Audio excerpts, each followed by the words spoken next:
The drive to Carla's villa passed in silence. I personally couldn't have maintained a conversation even if I'd wanted to. Antibes and its surrounds had left me speechless. And as we drove out towards the Cape, there was really nothing to say beyond, wow. On either side of the road, the views were breathtaking. It felt like the farther south we went onto the Cape, and the closer we got to Carla's, the larger the houses became.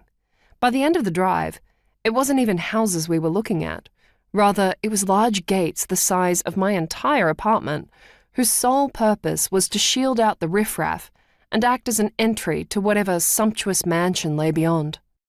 The prospect of soon arriving at Carla's villa was nerve-wracking.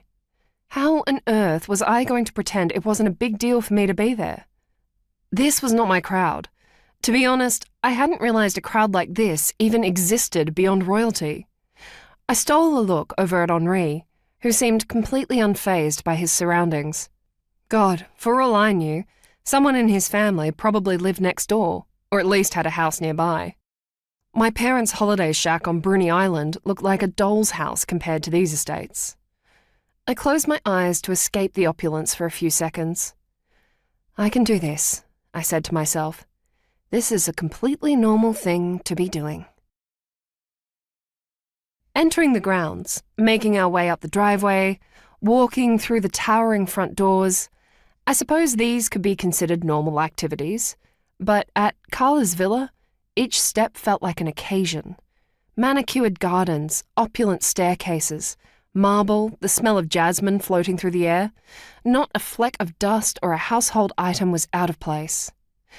I found myself wishing I'd brought more glamorous clothes, or rather, wishing that I owned more glamorous clothes that I could have packed. Max explained our room allocations. He'd positioned me next to Henri. At least tonight, there would be a wall separating us. At least tonight, we wouldn't be sleeping in bunk beds. Looking around, I was more than happy with the upgrade from the sleeper train.